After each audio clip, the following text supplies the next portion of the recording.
再来看民进党台北市立委参选人今仔做伙去登记，党主席赖清德嘛去现场鼓励哦。赖清德是发出全雷打，希望8人拢选掉。今仔赖清德台北市竞选总主委陈时中，伊嘛批评，若白阁还未选举哦，就会分大饼。内部的谈判是哩哩啦啦，这是要安怎甲国际谈判咧？台北队八席全上，Team Taipei Let's home run。话说台北舰队被8席全调。 民进党台北立委参选人联合登记，党主席赖清德也来斗相共加油。这边民主大联盟也甲社民党的苗博雅合作，赖清德希望会当拍一个红浪，目标是国会过半。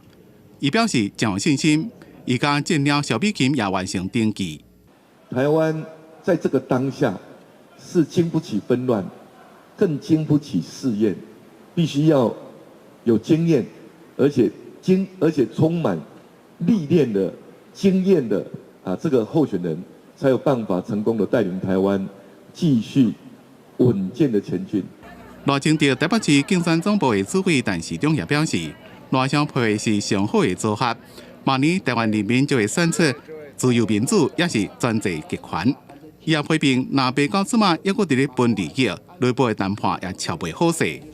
好，以一个分赃的体系，未来怎么能够替台湾谋求一个好的未来？连一个里面内部的谈判讲袂定，免来代表台湾和世界来谈判。民进党这边台北市立委的挑战真大，台湾基进的吴欣岱已经登记参选港5区，高嘉瑜面临着泛绿分裂的局面，伊若对初选开始就抬甲正凶的何志伟甲王世坚，伫登记即天2个人握手和解。 不过，是毋是全力支持王世坚？何志伟是无讲，场面是无啥好看。记者综合报道。